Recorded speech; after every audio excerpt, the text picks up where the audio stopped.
Bueno, continuamos en este último tramo de A Fondo. Teníamos antes al doctor Ignacio Zuparo y les hacíamos la presentación de lo que va a ser el tema que vamos a abordar. Una de las propuestas que tiene la Asociación de Liberales del Uruguay, y para eso vamos a recibir al doctor Jorge Borlandelli y también al doctor Fernando Dotti. Buenas noches para los dos. ¿Cómo les va? ¿Cómo andan? Buenas noches. Gracias por la invitación. Bueno, un gusto tenerlos acá. Bueno, quiero que me cuenten un poco de qué se trata esto, una zona franca al norte del Río Negro. A ver, y para que la gente de repente diga, ¿cómo una zona franca? En todo el país, una zona franca, y se pueden instalar en cualquier lado. ¿Cómo sería? Porque, a ver, yo tengo un campo y me quieren instalarse en mi zona franca, yo puedo hacer zona franca. Pregunto desde ahí, en ese sentido, y que se plantea esa situación un poco porque es la idea y la propuesta de la Asociación de Liberales del Uruguay. La definición de zona franca es un espacio geográfico donde rigen reglas distintas que en el resto de la sociedad, desde el punto de vista económico.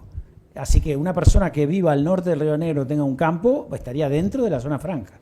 Las actividades agropecuarias, industriales, comerciales, de servicios, de logística, etcétera, todas las que se puedan imaginar, estarían alcanzadas por las reglas de la zona franca al norte del Río Negro. Pero me gustaría empezar antes con el contexto de por qué una idea de ese tipo. La sociedad uruguaya, desde el punto de vista económico, se puede decir que está como trancada. Tiene una muy baja performance económica en términos de tasa de crecimiento, un alto endeudamiento, un alto peso del Estado. Esas son características de una sociedad, una socialdemocracia avanzada de estilo europeo. Pero ¿qué pasa? Sin el capital y el proceso de acumulación que se dio en esas sociedades previamente. En Uruguay ese proceso se abortó allá por principios del siglo XX y nunca se llegó a acumular suficiente capital. Empezamos a consumir capital. Al consumir capital tenemos una tasa de inversión muy baja. Y como tenemos una tasa de inversión muy baja, también tenemos una performance económica lánguida y tenemos un mercado de trabajo donde los puestos de trabajo no se crean con facilidad y los puestos de trabajo tampoco mejoran en calidad. Eso es por la falta de inversión. ¿Qué hace el gobierno en general para tratar de solucionar este problema en lugar de volver a las bases como estábamos comentando antes Sí, correcto. del amigo de ustedes? En lugar de reducir el tamaño del Estado, bajar los gastos, bajar los impuestos y permitir que el capital privado se acumule e invierta, lo que hace es ofrece a proyectos grandes condiciones especiales. Acá en este departamento hay un ejemplo muy claro, pero hay muchos de esos. Las zonas francas alrededor de Montevideo, la de Colonia, UPM, etcétera, son ejemplos de regímenes especiales en términos de comercio exterior, pero también en términos impositivos y de regulaciones, para que las inversiones vengan y se creen puestos de trabajo de calidad. Bueno, hay un sector que también se ve afectado por esa languidez de la economía, que es el sector más bajo, que en la charla del doctor Zuparo también se mencionó, esa parte de la sociedad que vive informalmente y que no entra en el mercado de trabajo porque las reglas son muy complicadas. Esa gente pasa a ser dependiente de las dádivas del Estado. Bueno, la zona norte del Río Negro lo que busca es revertir eso y crear un mundo de oportunidades para la gente común, para el pequeño empresario, para el trabajador independiente. Yo tengo etcétera. un comercio en Fragmentos. Sí. ¿Podría con esto utilizar el régimen de zona franca para ir a buscar a Gualeguaychú un producto que me sirva? Por supuesto. No solo a Gualeguaychú. Podés traer De acero Hong Kong. impuesto de Hong Kong, de Taiwán, de Estados Unidos, de donde te plazca, porque podés competir incluso con el comerciante argentino. Claro. Esta es la perversidad de nuestro sistema que hace que del norte del Río Negro está institucionalizado, de hecho, el ingreso de mercadería proveniente de la frontera, tanto del norte. ¿Quién no compró una botella de Fernet del otro lado o una caja de Garoto en Brasil cuando estaba regalado? Todo el mundo. Heladeras llegaban al departamento de La Valleja, brasileras, de contrabando. Exacto. Entonces, transformás a la gente en delincuentes en un delito que además, el contrabando es el único que no tiene sanción social. Porque si uno lo mira, lo desmenuza, desde el punto de vista económico, el contrabandista, que es un servidor público, da satisfacción a una necesidad insatisfecha de alguien que precisa algo, que lo quiere, lo tiene que comprar mucho más caro en el lugar donde reside y lo puede traer mucho más barato. ¿Cuál es el espíritu? ¿Cuál es el héroe de los contrabandistas? El héroe de los contrabandistas. ¿Nuestro héroe nacional? Artigas. Artigas, claro. Porque era contrabandista. Bueno, iba a poner el ejemplo de en la época de la ley seca, Al Capone. Al Capone, un servidor público, más allá de todo lo otro. Sí. ¿Da? Entonces, ¿qué es lo que propone La estrategia de marketing estaba mal. La estrategia de marketing, ahí va. La de producto estaba correcta. El producto estaba correcto. Entonces, satisfacía la necesidad de que no se podía tomar alcohol. Exacto. ¿A quién protege? Pero se ganaba los lugares donde vender, se los ganaba a sangre y fuego. Luego, no es nuestra intención. ¿A quién protegemos?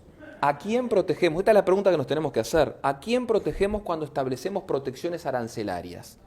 ¿Al común de la gente? ¿A los 25.000 habitantes de Fraiventos? ¿O a un puñadito chiquito que se ve beneficiado producto de esa protección? Entonces la ecuación tiene que ser la inversa. ¿Por qué un fraiventino tiene que pagar el paquete de fideo 2 veces más acá cuando lo puede traer 2 veces más barato del otro lado? ¿Qué efecto económico trae eso? Establecer aranceles cero a la importación. Hacemos crecer el salario real. Pongo este ejemplo. Esta botella de agua me cuesta 50 pesos en Uruguay. Resulta que la puedo traer a 10 pesos de Gualeguaychú. Si la compro acá, me gasté los 50 y me quedé sin más nada. Si la traje en Gualeguaychú, gasté 10, me sobraron 40, que los puedo reasignar a otras cosas. El salario me rinde más. Puedo invertir, puedo ahorrar, me va a permitir ahorrar, lo cual me va a permitir invertir eventualmente y con lo cual puedo aumentar capital y hacer crecer el nivel de empleo y el aumento del nivel de salarios. Y también lo puedo gastar. ¿En qué? En otras cosas porque las necesidades son ilimitadas. Pero en cualquier caso, yo voy a estar inyectando plata. Y los a una economía. empresarios van a tener el incentivo de tomar mano de obra porque ahora el salario rinde. Exactamente. Pero imagínate, por un momento, Martín, el efecto dinamizador que tendría el turismo. No nos iríamos más al otro lado, vendrían acá, ¿por qué? Porque seríamos más competitivos. Ahora, ¿qué pasa con la fábrica que produce fideos acá en Uruguay? Cuando vos traes el paquete de fideos de otro lado, porque eso implicaría que, evidentemente todos sabemos que producir en Uruguay es caro, pero o podríamos que la fábrica, no sé, cierra, convertirse el empleo siempre existe, ha existido a lo largo de la historia, hoy hay empleos que antes no existían y ahora no existen más empleos. El que iba a prender los focos en las lámparas hoy ya no existe más, se prende cuando se apaga el sol. Los que se pillaban los percherones de Dairico. Los que hacían velas, cuando apareció la bombilla te eléctrica. dije algo que son muy joven para eso. Dairico era una compañía láctea que distribuía la leche y los productos lácteos, el yogur, etcétera, en unos carros amarillos y bordó tirados por percherones. Claro. Y brillaban los percherones. Preciosos caballos. Alguien se dedicaba a cepillarlo todos los días. Obviamente. Después pasaron a autos y... Bueno, pero, esa gente por se ejemplo, concentraba. y vuelvo a la esencia de la pregunta. Por eso... ¿En el mercado interno no provocaría desempleo inicialmente? O sea, Sí, es una medida muy drástica. Por eso está limitado al norte del Río Negro, porque el norte del Río Negro es, para la industria nacional, un mercado relativamente pequeño. O sea, sería el menos daño con el mayor beneficio. Además, Exacto. Es correcto. Y el principal Sí. beneficio, el principal beneficio es de comparación. Es como tener a Corea del Norte y Corea del Sur. Tú desde el espacio puedes ver las diferencias ya entre Corea del Norte y Corea del Sur. A mí no me sorprendería que pudieras tener algo parecido. Ibas a aportar algo, Fernando, respecto a la pregunta. Claro, en realidad eso, si se lo mide en esos términos, caemos en el reduccionismo de quedarnos con el vaso medio vacío y no medio lleno. Es decir, obviamente a alguien puede afectar, pero vuelvo a lo mismo. ¿A quién protegemos cuando decimos proteger? A los menos, y perjudicamos a los más. Entonces, obviamente, la evolución, la innovación tecnológica, hace que muchos empleos tradicionales se hayan destruido. Pensemos en la industria del cassette, cuando apareció el CD, cuando apareció MP3, cuando apareció YouTube y ahora un sinfín de mecanismos de generar música. Bueno, ¿qué pasó? ¿Qué fue de la vida del hombre de hielo cuando apareció la heladera? ¿No? Entonces, eso implica que la humanidad vaya evolucionando. Ahora, si decir que porque se innova, porque se liberan recursos, nos empobrecemos, estaríamos todos desempleados. ¿No? No habría empleo para dar desde 1800 para acá. ¿Me explico? Sí, Porque sí, es muy... sí. Entonces, es claro que la medida tendría un efecto dinámico sobre la economía del norte del Río Negro. Se crearían una gran cantidad de nuevos empleos. Esos nuevos empleos permitirían absorber parte de la pérdida de empleo en el sur. ¿por qué? Porque se liberan recursos, lo que hablábamos, la diferencia entre los 50 y los 10 pesos, ¿no? Se liberan recursos que se destinan a satisfacer otras necesidades. ¿Cuáles? No sabemos porque las necesidades son ilimitadas. Ahora, no es dividir el Uruguay en dos, creo un Uruguay... Sin duda. Divido el Uruguay en dos. Es a propósito, pero ya está dividido. Hoy, como te contaba antes... Vos planteás esto porque ya está dividido en dos, que hay una parte pobre. Y el Estado utiliza regímenes especiales solo para las grandes inversiones. En el empresario pequeño y en el hombre común no existe un régimen similar. Esto vendría a sustituir esa falta por parte de la política económica. ¿Qué iba a aportar, Fernando? Que hay otro tema también que lo hemos conversado, incluso cuando hicimos el video de lanzamiento, que no se requiere dinero para esto. Acá no hay un problema que no haya caja. Claro. Lo que hay que tener es voluntad política. El tema es que acá hay muchos kioscos que se terminan. Esto no es negocio para los políticos, porque les encanta cortar la cinta. Entonces, esto basta con que haya tan simple como que se apruebe una ley en el Parlamento que establezca esto y le cambiamos la vida a la mitad de los uruguayos, a la mitad de un territorio del Uruguay, porque la mitad de los uruguayos vive hacia el sur. Ahora, no, estamos hablando de 17-18%. Ahora, ¿qué pasa con los del sur? ¿Por qué no los del sur? La brecha sería tan grande que el sur, ni aún con el puerto de Montevideo, con Colonia, con las playas de Maldonado, de Rocha, lo que sea, el Uruguay va a dejar de ser un embudo y va a ser al revés. El movimiento migratorio interno va a ser del sur al norte, porque la prosperidad va a estar en el norte. ¿Y qué pasa si un producto, por ejemplo, de Río Negro, lo quiere comprar alguien de Canelones o de Montevideo? Va a tener que pagar impuestos. Los mismos impuestos que ya paga hoy. ¿Me explico? No cambia... Sale de la zona franca, hasta hay un tema de controles, es mucho más fácil controlar esto que andar cubriendo toda la frontera del río Uruguay, toda la frontera seca con Brasil.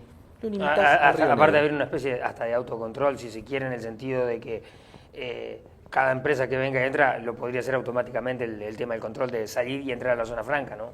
Sí, pero desde el punto de vista físico, controlar una zona delimitada por un río es mucho más fácil claro, que la frontera permeable que tenemos con Brasil y con Argentina. Y de hecho, hasta de un punto de vista estrictamente fiscal, el Estado uruguayo en esta parte recaudaría más. ¿Por qué? Y bueno, porque hoy ya, de hecho, mayor actividad.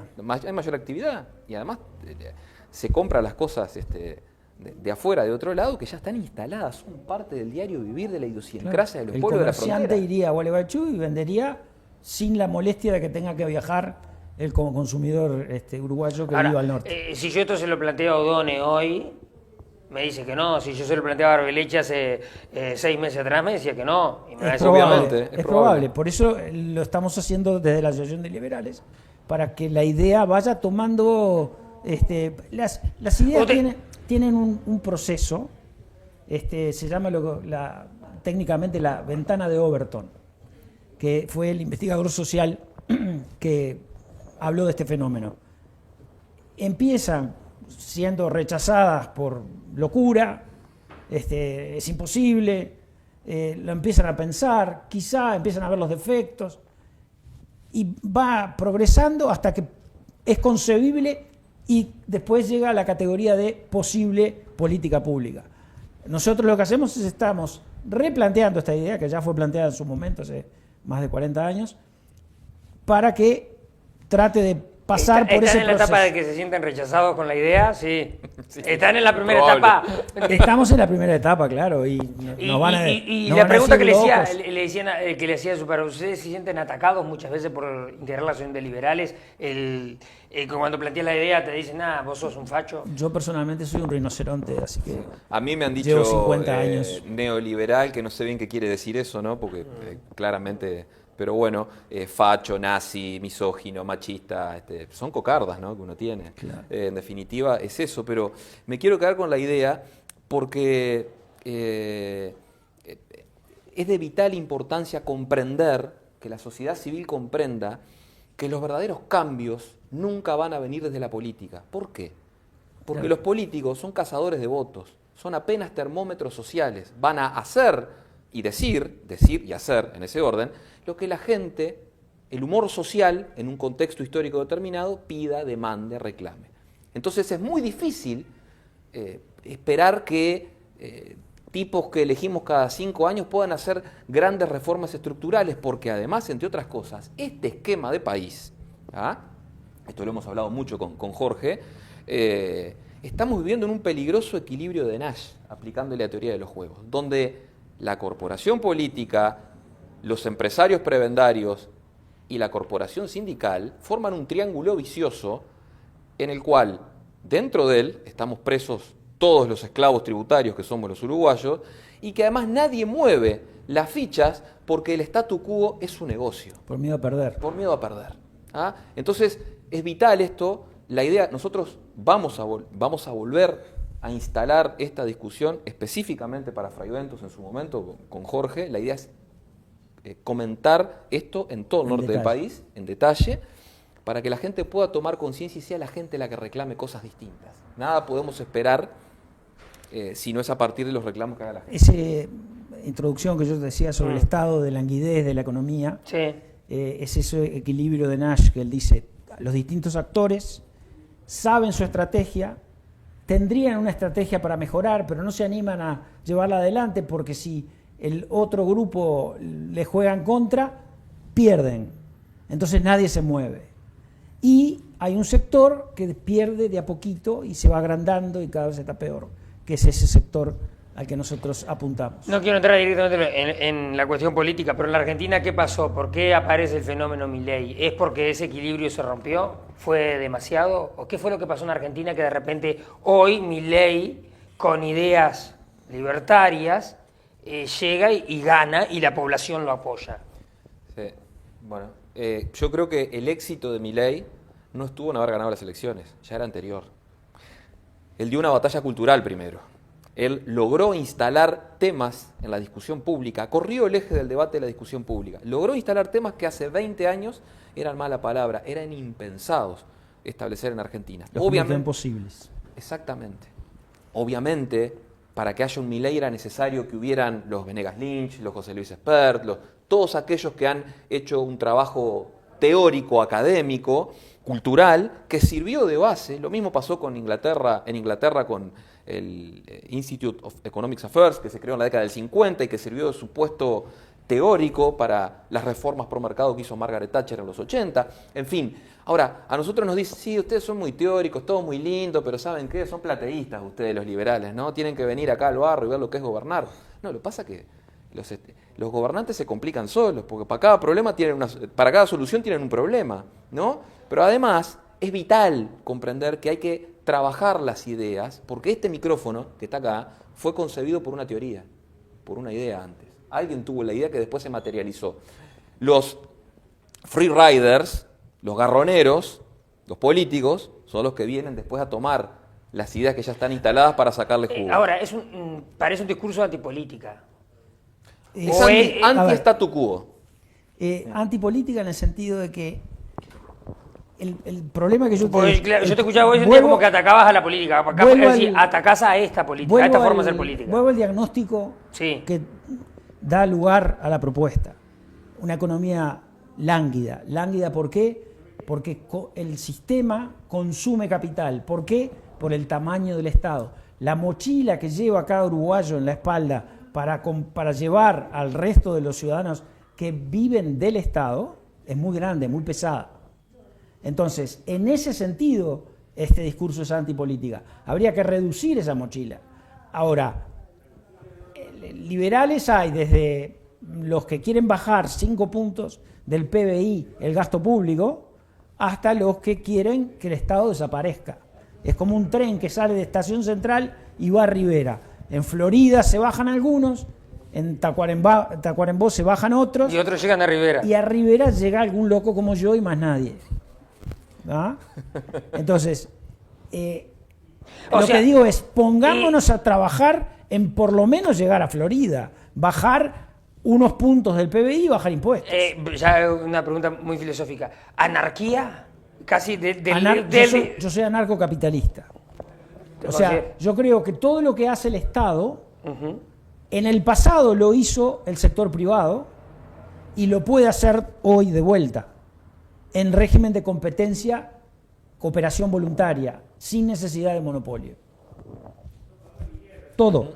La seguridad, la justicia y las legislaciones. En Inglaterra, a principios del siglo XIX, por ejemplo, el monopolio de la titularidad de la acción penal no era 100% de la fiscalía. Las acciones penales eran privadas. O sea que hasta la justicia, en algún punto, también funcionó en régimen mixto. O sea que es un y hoy tema tenés interesante. elementos de justicia privada también, los arbitrajes. Bueno, las compañías de seguridad, lo único que falta es que tengan la capacidad de arrestar, pero después... El otro día alguien me decía, dice, cuando hay un accidente de tránsito y la norma no está clara, dice, hay que preguntarle a la aseguradora quién le echa la culpa, y tiene razón. Y me lo decía alguien que está vinculado al tránsito desde lo público. Bueno, cada aseguradora puede tener su teoría, pero en sus contratos deberían someterse, en el caso de discrepancia con otra aseguradora, a una firma de arbitraje. Exacto. De todos modos, creo que lo que hay que comprender acá es que el gran problema que tenemos en Uruguay es el gasto público excesivo. Ni siquiera es el déficit fiscal el problema. Claro. El déficit fiscal es la consecuencia del gasto. Y tenemos la trasnochada idea que cuanto más gasta el Estado, cuanto más gastan los políticos, mejor es. Y es al revés. Se consume capital, se destruye capital. Cada punto porcentual del PBI que se destina a gastar en la supuesta ayuda a los más débiles es, en definitiva, un atentado contra los que menos tienen. ¿Por qué? Porque destruís capital. Todo lo que hace el Estado consume capital. Decía Bastiat, deja una destrucción de capital por el camino, y lo que le hace es castigar al que va a sacar, al que va a cinchar el carro, que vas a ayudar a salir de la pobreza. Y bien dice Fernando, sin importar cómo se financia, aunque hay algunas formas de financiar que son peores. Con impuestos lo sufrís, y para mí es lo mejor, porque eso genera, cuando es explícito, rebeliones fiscales. Rebeldía, exacto. Con deuda, no solo lo pagan futuras generaciones, sino que además está sacando capital disponible para las empresas. Y el peor de todos, con inflación.